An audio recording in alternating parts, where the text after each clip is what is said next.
Na madrugada de 23 de agosto de 1841, os escravos da fazenda Santa Clara, em Vassouras, acordaram com um grito que rasgou o silêncio do Vale do Paraíba. Quando o feitor chegou ao paiol de milho, encontrou o capataz Joaquim Ferreira estendido sobre os sacos de grãos coberto de sangue. Ao lado dele, ainda segurando a foice com as mãos tremendo, estava Gabriel, o mesmo homem que Joaquim havia chicoteado publicamente naquela tarde, 47 vezes, na frente de todos os cativos da fazenda. Mas não foi a violência que calou Vassouras inteira naquela manhã. Foi o que os escravos viram quando entraram no paiol. 2 esteiras de palha lado a lado, ainda quentes. Uma camisa rasgada do capataz misturada com os trapos de Gabriel. E gravado com faca na madeira da porta, como quem deixa um testamento antes de morrer, uma única frase que ninguém conseguiria apagar. Aqui dorme quem o dia não deixa amar.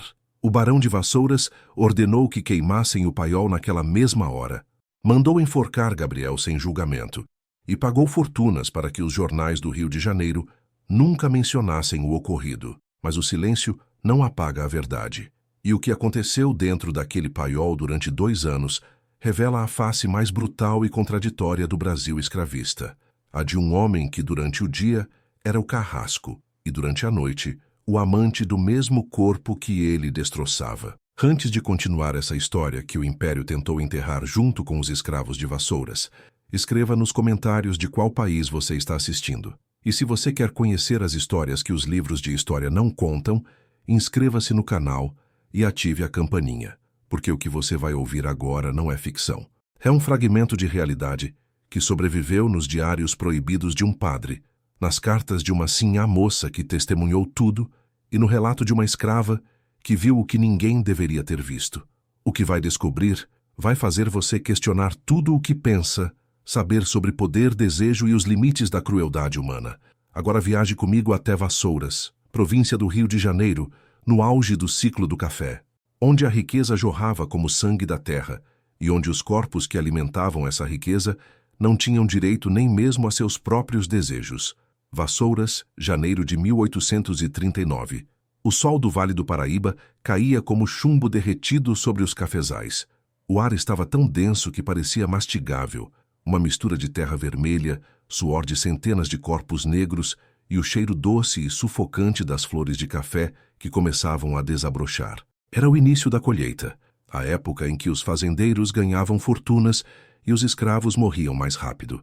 A fazenda Santa Clara pertencia ao barão Francisco de Paula Neves, um homem que se orgulhava de possuir 347 escravos, o segundo maior plantel da região. Sua casa grande, com colunas brancas e azulejos portugueses, olhava do alto da colina para os campos intermináveis de café, como um rei observando seu reino. E, para manter aquele reino de pé, o barão dependia de um único homem, Joaquim Ferreira, seu capataz. Joaquim tinha 28 anos quando essa história começou.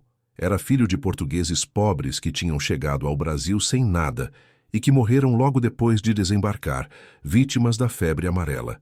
Criado entre os escravos de outra fazenda, ele aprendeu desde cedo que havia apenas uma forma de subir na vida para quem não tinha sangue azul, tornando-se útil aos poderosos. E ser útil significava ser implacável. Ele era alto, de ombros largos, com mãos que pareciam feitas para segurar o chicote. Sua pele estava queimada pelo sol, mas seus olhos eram claros, quase transparentes, do tipo que não revela nada do que sente por dentro. Usava sempre as mesmas botas de couro, o mesmo chapéu de palha e carregava pendurado no cinto um chicote de 5 pontas, feito de couro de boi curtido com sal e vinagre. Os escravos o chamavam de Senhor Morte, mas nunca na frente dele. Joaquim não era sádico por prazer, era sádico por necessidade. O barão pagava bem, 200 mil réis por ano, mais comida e 1/4 nos fundos da casa grande, mas só se a produção não caísse. E para manter os números, Joaquim precisava ser o que o sistema esperava dele, uma máquina de violência. Até aquele dia de janeiro, em que o barão comprou um lote novo de escravos, vindos de uma fazenda falida em Minas Gerais. Foi no pátio da senzala, sob o sol do meio-dia, que Joaquim viu Gabriel pela primeira vez. Ele estava na fila com outros 12 cativos, as mãos amarradas na frente do corpo, os pés descalços cobertos de poeira vermelha. Gabriel tinha cerca de 22 anos. Era magro, mas forte, com músculos definidos pelo trabalho pesado. Seu rosto tinha traços que Joaquim não conseguia classificar. Havia algo de delicado misturado com algo de indomável, como se dois espíritos habitassem o mesmo corpo. Mas o que chamou a atenção de Joaquim não foi a aparência, foi o olhar. Gabriel não baixou os olhos quando o capataz passou na frente dele. Não desviou, não tremeu. Olhou diretamente para Joaquim com uma intensidade que parecia dizer: pode me chicotear, mas não pode me quebrar. E naquele instante, algo estranho aconteceu no peito de Joaquim Ferreira. Uma sensação que ele não reconhecia, porque nunca tinha sentido antes. Não era desejo, pelo menos não ainda. Era reconhecimento. Como se Gabriel tivesse visto algo dentro dele que ninguém mais via, nem mesmo ele próprio. Nome, disse Joaquim com voz seca. Gabriel, senhor. Sabe cortar café? Sei, senhor. Sabe obedecer? Gabriel hesitou. Por um segundo, Joaquim viu algo passar por trás daqueles olhos. Não medo, mas cálculo. Como se Gabriel estivesse medindo até onde podia ir. Aprendo rápido, senhor. Foi a resposta errada. Ou talvez fosse a resposta certa, porque Joaquim sentiu uma raiva súbita subir pelo peito. Raiva porque aquele escravo não estava fazendo o que todos os outros faziam: baixar a cabeça, concordar, desaparecer. Raiva porque aquele olhar o desafiava de um jeito que nenhuma palavra poderia. Joaquim tirou o chicote do cinto e, sem aviso, desferiu um golpe nas costas de Gabriel. O estalo cortou o ar como um trovão. Gabriel cambaleou, mas não caiu. Não gritou. Apenas respirou fundo, os dentes cerrados, e voltou a olhar para Joaquim com a mesma intensidade de antes. Vai aprender a baixar os olhos também, disse Joaquim, a voz trêmula de algo que ele não conseguia nomear. Ou vai aprender do jeito mais difícil? Gabriel não respondeu. Apenas inclinou a cabeça, mas não o suficiente para ser submissão. Era mais como quem faz uma reverência a um adversário antes de uma luta. Joaquim virou as costas e saiu do pátio com passos rápidos, sentindo o coração bater descompassado. Ele não sabia ainda, mas acabara de conhecer a única pessoa no mundo que conseguiria destruí-lo por dentro. Naquela noite, Joaquim não conseguiu dormir. Ficou deitado no seu quarto apertado, nos fundos da casa grande, olhando para o teto de madeira, ouvindo os grilos e os gemidos distantes de algum escravo sendo castigado em outra fazenda. E o que não saía da sua cabeça era aquele olhar, aquele maldito olhar que parecia dizer: eu te vejo, eu sei quem você é de verdade. Ele se levantou, foi até a janela e olhou na direção da senzala. As pequenas luzes das fogueiras ainda ardiam lá embaixo, e Joaquim, pela primeira vez em anos, sentiu algo que pensava ter enterrado para sempre: curiosidade, vontade de entender, vontade de se aproximar. Mas se aproximar era impossível, porque a única linguagem que ele conhecia era a do chicote, e no mundo de Joaquim Ferreira não havia espaço para nada além de violência. Pelo menos era o que ele acreditava. Durante as primeiras semanas, Joaquim tentou ignorar Gabriel. Distribuía as tarefas, fiscalizava a colheita, aplicava castigos quando necessário, mas evitava olhar diretamente para aquele escravo que parecia sempre estar no lugar errado, no momento errado, com aquele olhar que o atravessava. Gabriel, por sua vez, trabalhava em silêncio. Cortava café mais rápido do que a maioria, carregava sacos que outros mal conseguiam erguer, obedecia às ordens sem reclamar. Mas havia algo na sua postura que incomodava Joaquim, uma dignidade que não deveria existir em um corpo escravizado, como se Gabriel tivesse decidido que, mesmo sem liberdade, guardaria algo dentro de si que ninguém poderia arrancar. Foi em fevereiro de 1839 que tudo mudou. Em uma tarde de calor sufocante que fazia o ar vibrar sobre os cafezais, como se a própria terra estivesse febril. O barão havia ordenado que um grupo de escravos limpasse o paiol de milho nos fundos da fazenda, um galpão grande, afastado da senzala, onde guardavam os grãos e as ferramentas. O lugar era esquecido pelo resto da fazenda, um canto escuro que cheirava a mofo e terra úmida. Era um trabalho sujo, pesado, que ninguém queria fazer. A poeira de milho grudava na pele suada, entrava nos pulmões, fazia os homens tossirem até sentir o gosto de sangue na boca. Joaquim escalou 6 homens, incluindo Gabriel. No final da tarde, quando foi verificar o serviço, Joaquim encontrou o paiol vazio, exceto por Gabriel, que ainda varria os últimos cantos. Os outros já tinham voltado para a senzala. O sol entrava pelas frestas da madeira velha, criando listras de luz dourada que cortavam a escuridão. "Terminou?" perguntou Joaquim, ficando parado na porta. "Sim, senhor." "Por que ficou por último?" Gabriel parou de varrer e olhou para ele. "Porque gosto de terminar o que começo." Era uma frase simples, mas a forma como foi dita, com aquela calma ou aquela certeza, fez algo estranho dentro de Joaquim. Ele entrou no paiol, fechando a porta atrás de si sem pensar. "Onde você aprendeu a ler?" perguntou de repente. Gabriel arqueou as sobrancelhas, surpreso. "Como sabe que sei ler, senhor?" "Vi você olhando para as placas com o nome dos cafezais. Você não estava apenas olhando, estava lendo." Houve um silêncio. Gabriel poderia negar. Deveria negar, porque escravos que sabiam ler eram perigosos, eram vendidos ou castigados até esquecerem as letras. Mas em vez disso ele falou a verdade. "Minha senhora antiga me ensinou, antes de ela morrer." "Por quê?" "Ela dizia que todo homem merece poder ler a Bíblia, mesmo os escravos." Joaquim ficou parado, processando aquilo, e então, sem saber por quê, fez algo que nunca tinha feito na vida. Perguntou sobre a vida de um escravo. "E o que você lia?" "O que ela me dava? Salmos, provérbios." Às vezes, ela me deixava ler os jornais velhos. "E o que achava dos jornais?" Gabriel sorriu. Um sorriso amargo, mas sincero. Achava que os homens livres mentem muito. Joaquim deveria ter saído dali. Deveria ter chicoteado Gabriel por falar demais, por ter opiniões, por sorrir. Mas não fez nada disso. Em vez disso, ficou. Eles conversaram por quase uma hora. Uma hora que se estendeu como se o tempo tivesse parado só para eles. Sobre nada e sobre tudo. Joaquim perguntou sobre a vida na fazenda antiga, sobre o que Gabriel achava de vassouras, sobre como ele via o mundo. E Gabriel, com uma inteligência afiada que Joaquim nunca esperaria encontrar em um escravo, respondia com reflexões que o desestabilizavam. Falava sobre a diferença entre ser livre e sentir-se livre, sobre como um homem pode estar preso mesmo sem correntes, sobre como às vezes as maiores prisões são aquelas que construímos dentro de nós mesmos. "O senhor já pensou", disse Gabriel em certo momento, "que os homens que nos chicoteiam durante o dia são os mesmos que têm pesadelos à noite?" Joaquim engoliu seco. "O que você quer dizer com isso?" "Que ninguém nasce carrasco. Alguém ensina, e quem ensina também sofre." Era uma frase perigosa, uma frase que tocava em algo que Joaquim tinha enterrado fundo dentro de si, a lembrança de quem ele era antes de aprender a segurar o chicote. Antes de descobrir que a crueldade era o único idioma que o mundo entendia. Quando saiu do paiol naquela noite, Joaquim estava tremendo, não de raiva, de medo. Medo de que Gabriel tivesse razão. Medo de que ele estivesse começando a ver a si mesmo pelos olhos daquele escravo, e não gostasse do que via. A partir daquele dia, Joaquim começou a encontrar desculpas para ir ao paiol.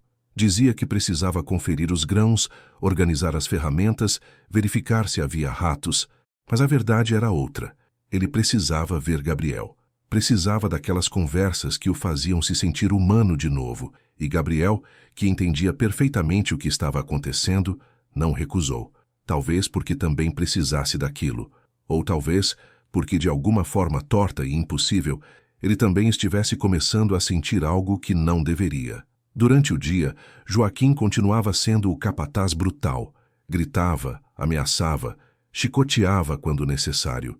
E chicoteava Gabriel mais do que qualquer outro, porque precisava provar para si mesmo e para os outros que não havia nada de especial naquele escravo, que ele era apenas mais um corpo negro no campo. Mas à noite, no paiol, Joaquim era outra pessoa. Ali, ele falava sobre seus medos, sobre a solidão, sobre como se sentia preso em um papel que não escolhera. E Gabriel escutava, apenas escutava, com aquela calma que fazia Joaquim se sentir visto pela primeira vez na vida. Foi em uma dessas noites, 3 meses depois do primeiro encontro, que tudo mudou de uma vez por todas. Joaquim estava sentado em um saco de milho, a cabeça entre as mãos, exausto depois de um dia especialmente violento. Ele tinha chicoteado um escravo até quase matá-lo por ordem do barão. E agora, sozinho com Gabriel, sentia a culpa subir como bile na garganta. "Eu não queria fazer aquilo", disse com a voz embargada, "mas não tive escolha." Gabriel, que estava em pé do outro lado do paiol, deu alguns passos em direção a ele. e então, pela primeira vez, tocou o ombro de Joaquim com a mão. Foi um toque leve, quase nada, mas para Joaquim foi como se o mundo inteiro tivesse desmoronado. Ele levantou os olhos e encontrou o rosto de Gabriel a centímetros do seu, e ali, naquele paiol escuro que cheirava a milho e suor, com o som dos grilos lá fora e o peso do mundo sobre os ombros, Joaquim Ferreira fez algo imperdoável. Ele beijou Gabriel, e Gabriel, em vez de recuar, beijou de volta. Não havia amor ali, pelo menos não ainda. Havia desespero, havia solidão, havia a necessidade brutal de dois seres humanos que, por motivos diferentes, estavam quebrados por dentro e que, por um instante, encontraram no outro um alívio para a dor. Quando se separaram, estavam os dois tremendo. Isso não pode acontecer de novo, disse Joaquim, a voz rouca. Eu sei, respondeu Gabriel, mas os dois sabiam que era mentira. A partir daquela noite, o paiol se tornou o único lugar no mundo onde Joaquim Ferreira podia ser quem realmente era, e onde Gabriel, pela primeira vez na vida, podia sentir que existia além do corpo que outros possuíam. Eles se encontravam todas as noites, depois que a fazenda dormia. Joaquim levava cobertores, Gabriel arrumava as esteiras de palha. E ali, entre os sacos de milho e as sombras, eles construíram uma realidade paralela, uma onde o capataz e o escravo não existiam, onde havia apenas dois homens tentando sobreviver ao horror de suas vidas. Mas o mundo lá fora não esquece, e a violência do dia começava a contaminar as noites, porque Joaquim, cada vez mais atormentado pela culpa, começou a chicotear Gabriel com mais frequência durante o dia, como se ao castigá-lo publicamente pudesse apagar o que faziam em segredo, como se a dor que infligia fosse uma forma de penitência por aquilo que desejava. E Gabriel aguentava. Aguentava porque sabia que à noite no paiol Joaquim pediria perdão. Aguentava porque, de uma forma doentia e impossível, ele entendia.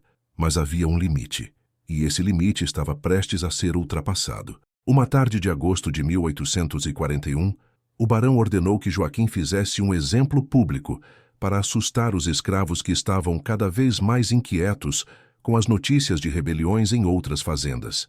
Havia rumores de levantes em campos, de fugas organizadas para os quilombos da serra, de escravos que matavam seus senhores durante a noite. O barão estava paranoico, vendo conspirações em cada olhar, em cada sussurro entre os cativos. E quando estava assim, só havia uma solução: derramar sangue. Joaquim escolheu Gabriel, não porque ele tivesse feito algo errado, mas porque sabia que ele era forte o suficiente para sobreviver. E porque, de uma forma perversa e atormentada, que ele mesmo não entendia completamente, precisava provar para si mesmo que ainda era o capataz, que ainda tinha controle, que o amor que sentia não o tinha transformado em algo fraco, em algo que o mundo chamaria de abominação. Foram 47 chicotadas, uma para cada dia que tinham passado juntos no paiol. Gabriel não gritou, não implorou, apenas apertou os dentes e deixou que o couro rasgasse suas costas até que o sangue pingasse no chão de terra batida.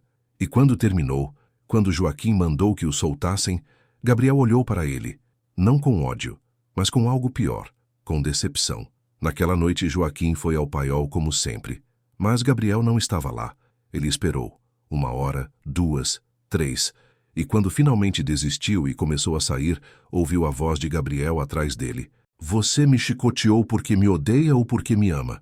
Joaquim congelou. Não conseguiu responder. Porque se for por me amar, continuou Gabriel com a voz baixa, perigosa, então você precisa parar, porque eu não aguento mais ser amado assim. E com essas palavras algo quebrou dentro de Joaquim. Uma represa que ele tinha construído durante anos desmoronou de uma vez. Ele caiu de joelhos no chão do paiol e começou a chorar. Um choro desesperado, animal, de quem não consegue mais carregar o peso de quem é. Gabriel se ajoelhou ao lado dele, e pela primeira vez foi ele quem segurou Joaquim nos braços. Eu te perdoo, sussurrou, mas você precisa escolher. Ou você é o homem que me chicoteia, ou é o homem que dorme ao meu lado. Não pode ser os dois. Era um ultimato impossível, porque Joaquim não tinha escolha. Ele não podia parar de ser capataz sem perder tudo, e não podia parar de amar Gabriel sem perder a si mesmo. Mas o destino não dá tempo para escolhas, porque na sombra da porta do paiol, alguém estava assistindo, alguém que na manhã seguinte Contaria tudo ao barão. Quem os viu foi Teresa, uma escrava doméstica que trabalhava na casa grande e que tinha acesso a lugares que os outros cativos não tinham. Ela era uma mulher de meia idade, cozinheira de confiança da sinhá moça, e havia anos observava Joaquim com uma mistura de medo e desprezo, porque tinha sido ela quem, anos antes, tinha apanhado dele até perder um dente. Teresa não gostava de Gabriel. Achava que ele se comportava com arrogância demais para um escravo recém-chegado. E quando viu os dois juntos no paiol, abraçados, sussurrando, ela entendeu que tinha nas mãos uma arma poderosa. Na manhã seguinte, enquanto servia o café ao barão, Teresa deixou escapar, como quem comenta o tempo, que tinha visto coisas estranhas acontecendo no paiol à noite. O barão, que já estava de mau humor por causa de uma safra abaixo do esperado, fez poucas perguntas. Apenas mandou que 2 capangas de confiança vigiassem o paiol durante a madrugada seguinte. E foi assim que, na noite de 22 de agosto de 1841, Joaquim e Gabriel foram pegos. Eles não estavam fazendo nada quando os homens entraram. Estavam apenas deitados lado a lado nas esteiras de palha, as mãos próximas, mas não se tocando, conversando em voz baixa sobre uma vida que nunca teriam. Mas não precisava de mais do que aquilo. A cena falava por si. 2 homens, sozinhos, na escuridão, em uma intimidade que o mundo não permitia. Os capangas arrastaram os 2 para fora do paiol. Joaquim tentou se explicar, inventar uma desculpa, mas as palavras morreram na garganta quando viu o olhar do barão esperando no pátio, iluminado por tochas, o rosto retorcido de nojo. Seu maldito! Cuspiu o barão, olhando para Joaquim com uma fúria fria. Dei teto, comida, confiei em você. E você me paga assim? Deitando com o escravo como se fosse Ele não terminou a frase. Não precisava. A palavra pairava no ar como veneno. Sodomita. Joaquim foi jogado no chão. Os capangas começaram a chutá-lo, mas o barão os interrompeu com um gesto. Não, quero que ele veja. E então, com uma crueldade calculada, o barão mandou que trouxessem Gabriel ao centro do pátio. Mandou que o amarrassem no tronco, o mesmo tronco onde Joaquim tinha chicoteado tantos outros, e entregou o chicote a um dos capangas. Sem chibatadas, ordenou. Devagar. Quero que dure. Joaquim tentou se levantar, mas foi segurado. Não, ele não tem culpa, eu forcei, foi tudo minha culpa. O barão olhou para ele com desprezo. Você acha que isso muda alguma coisa? Você contaminou minha fazenda. Contaminou meu nome. As chicotadas começaram. Gabriel não gritou nas primeiras, mas a partir da 10ª os gritos começaram. Gritos que rasgavam a noite como facas. E Joaquim, forçado a assistir, sentia cada golpe como se estivesse em suas próprias costas. Na 20ª chicotada, Gabriel desmaiou. Na 30ª, o barão mandou parar, não por piedade, mas porque percebeu que Gabriel estava à beira da morte, e um escravo morto não valia nada. Joguem ele na senzala, ordenou. E se sobreviver, amanhã será vendido para as minas. Lá pelo menos morrerá longe daqui. Depois se virou para Joaquim, que estava no chão coberto de cuspe e poeira. E você? Você tem até o amanhecer para sair da minha fazenda. Se eu te ver aqui quando o sol nascer, mando te enforcar. Joaquim foi arrastado para seu quarto. Trancaram a porta por fora. Ele ficou ali sozinho, sangrando, ouvindo os gemidos distantes de Gabriel vindo da senzala. E foi naquele momento, com o corpo doendo e a alma despedaçada, que Joaquim entendeu algo que o destruiu por completo. Ele tinha perdido a única coisa no mundo que dava sentido à sua vida, e tinha sido sua própria incapacidade de escolher que os tinha condenado. Mas a história não terminaria ali, porque Joaquim Ferreira não era o tipo de homem que aceitava a derrota em silêncio. Ele esperou até que todos dormissem, forçou a janela do quarto, escapou pela lateral da casa grande e foi direto para a senzala. Encontrou Gabriel deitado no chão, as costas abertas, respirando com dificuldade. Os outros escravos recuaram quando viram o capataz entrar, mas Joaquim não estava mais ali como capataz. Eu vou te tirar daqui, sussurrou, ajoelhando ao lado de Gabriel. Gabriel abriu os olhos com esforço. Não, não adianta. Adianta.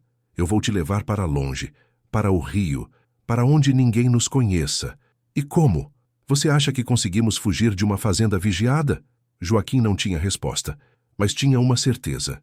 Preferia morrer tentando salvar Gabriel do que viver sabendo que tinha sido covarde. Eles esperaram até pouco antes do amanhecer. Joaquim ajudou Gabriel a se levantar, colocou um manto sobre suas costas feridas e juntos saíram da senzala em direção ao paiol, o único lugar onde poderiam se esconder até encontrar uma forma de fugir. Mas alguém os viu. Teresa, que não dormia desde que tinha delatado os dois, estava espiando da janela da casa grande. E quando viu Joaquim ajudando Gabriel, correu direto para o quarto do barão. 10 minutos depois, os capangas cercaram o paiol. O barão gritou de fora: "Joaquim, saia agora e talvez eu deixe você viver." Dentro do paiol, Joaquim e Gabriel estavam encurralados. Gabriel, mal conseguindo ficar em pé, olhou para o capataz com uma mistura de dor e ternura. "Foi bom", disse com voz fraca, enquanto durou. Joaquim segurou o rosto de Gabriel com as 2 mãos. "Eu te amo, e me desculpa por ter demorado tanto para dizer isso." Gabriel sorriu, um sorriso triste, mas verdadeiro. "Eu também te amo, e por isso vou te dar a única coisa que ainda posso te dar." Antes que Joaquim entendesse o que ele quis dizer, Gabriel pegou a foice que estava encostada na parede e, com um movimento rápido, cravou a lâmina no próprio peito. "Não!" Joaquim segurou Gabriel enquanto ele caía. O sangue jorrava rápido, quente, tingindo as mãos do capataz. "Por quê?" gritou Joaquim desesperado. "Por quê?" Gabriel mal conseguia falar. "Se eu morrer por minha mão, eles não podem dizer que você me matou. Você pode viver. Eu não quero viver sem você." Gabriel tocou o rosto de Joaquim uma última vez. "Então morra me amando, não me odiando." E com essas palavras, Gabriel fechou os olhos. Joaquim segurou o corpo sem vida nos braços, o paiol ao redor começando a ser invadido pelos homens do barão. E foi ali, coberto do sangue de Gabriel, que Joaquim Ferreira tomou sua última decisão. Pegou a mesma foice, gravou na porta de madeira com a ponta da lâmina: "Aqui dorme quem o dia não deixa amar." E antes que pudessem impedi-lo, cravou a foice na própria garganta. Quando os homens do barão entraram, encontraram os 2 corpos abraçados entre os sacos de milho, as esteiras de palha ainda marcadas pelo calor de 2 noites de amor impossível. E o barão, olhando para aquela cena, ordenou: "Queimem tudo, e que ninguém jamais fale sobre isso." O paiol foi incendiado naquela mesma manhã, antes que o sol nascesse completamente. As chamas subiram rápido, alimentadas pela madeira seca e pelos grãos de milho que estouravam como tiros dentro do fogo. A fumaça podia ser vista de longe, uma coluna negra que manchava o céu azul de Vassouras como uma cicatriz. Os escravos assistiram em silêncio, sabendo que, junto com aquele prédio, estavam queimando também a única prova de que o amor, mesmo o mais impossível, tinha existido ali. Os corpos de Joaquim e Gabriel foram enterrados em covas separadas, sem marcas, sem nomes, em cantos opostos do cemitério da fazenda. O padre local se recusou a benzer as covas, dizendo que eram almas condenadas pelo pecado da sodomia. O barão pagou aos jornais do Rio de Janeiro para que nada fosse publicado, e naquela época, quando a palavra de um barão valia mais do que a verdade, foi fácil silenciar a história. Demitiu todos os escravos que testemunharam o ocorrido e os vendeu para fazendas distantes. Alguns para o norte, outros para as plantações de cana em Campos, outros ainda para as minas de ouro em Minas Gerais, onde a expectativa de vida não passava de 5 anos. Teresa, a delatora, foi presenteada com sua alforria e uma pequena quantia em dinheiro, o preço de sua traição. E durante décadas, a história foi apagada da memória oficial de Vassouras. As famílias importantes da região fizeram um pacto de silêncio. Ninguém falava sobre o capataz que tinha se apaixonado por um escravo. Ninguém mencionava o incêndio do paiol. Era como se nada tivesse acontecido. Mas os segredos têm uma forma de sobreviver. Em 1888, quando a abolição finalmente chegou, uma ex-escrava chamada Rosa, que tinha sido criança na fazenda Santa Clara, publicou um livreto em uma tipografia clandestina do Rio de Janeiro. O título era simples: Memórias de uma Cativa. E entre suas páginas havia um capítulo inteiro dedicado ao capataz e ao escravo do paiol. Rosa descrevia o que tinha visto naquela noite: os gritos, o incêndio, o pavor nos olhos do barão. E terminava o relato com uma frase que se tornaria famosa entre os abolicionistas da época: "O senhor queimou o paiol, mas não queimou o amor que ali nasceu, porque o amor, mesmo quando proibido, deixa marcas que o fogo não apaga. O livreto foi proibido, apreendido, queimado nas ruas, mas cópias sobreviveram, e décadas depois, historiadores encontraram nas ruínas da fazenda Santa Clara algo que confirmava a história. Gravado na madeira carbonizada de uma porta, ainda legível, estava a frase: "Aqui dorme quem o dia não deixa amar." Hoje, mais de 180 anos depois, a história de Joaquim e Gabriel é lembrada como um dos episódios mais brutais e comoventes do Brasil escravista. Não porque foi um amor bonito, foi tortuoso, violento, impossível, mas porque revelou uma verdade que a sociedade da época não queria encarar, que mesmo no sistema mais desumano, mesmo entre o carrasco e a vítima, o coração humano ainda encontra formas de sentir. Joaquim Ferreira não foi um herói. Foi um homem quebrado pelo sistema que o criou, incapaz de escapar do papel que lhe foi imposto. E Gabriel não foi uma vítima passiva. Foi alguém que, mesmo escravizado, escolheu amar, escolheu sentir, escolheu morrer com dignidade. A história deles não pede perdão, não romantiza a violência, não justifica a crueldade, mas nos força a olhar para o passado e perguntar: quantas outras histórias como essa foram silenciadas? Quantos amores impossíveis foram enterrados junto com os corpos que os viveram? E mais importante, se você tivesse vivido naquela época, teria tido a coragem de amar contra todas as regras? Ou teria escolhido a segurança do silêncio? Deixe sua opinião nos comentários.